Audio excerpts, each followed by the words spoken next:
Terms of agreements, power biases itself. In this short little bit video, I'm going to be talking about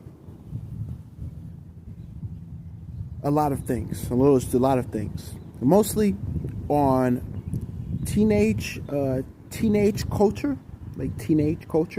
right?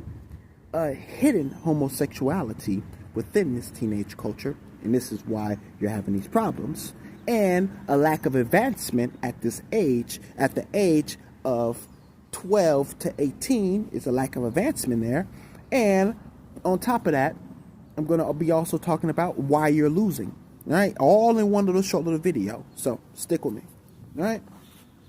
All right, first, in 1890, kids was never seen how kids was seen now.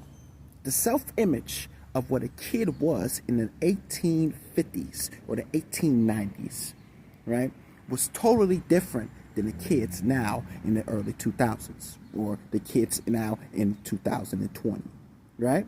20s, right? So what was it, right? So how was the kids compared to, we do the comparison between the modern kids and the kids that was back then, okay? So the kids back then, right, had jobs at 10. The kids back then was taking on hard topics of stuff, you know what I mean? They was more mature mentally. There was no teenage culture until the 1950s, all right? And then that's when the greasers and the nerds and the jocks and all this type of fantasy-driven shit came out of the cut. All right? So compared to now, right, the modern kids are the same ages, right? Same ages, right? 10 in 2024 or 2000 or whatever, and 10 in 1890s.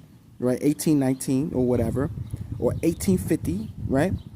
Same age, but more mature in the 19th century. The culture that came into play was teenage culture, right? Believing that there's a thing called teenage years, which there is. I mean, you're in your teens, but they didn't popularize it.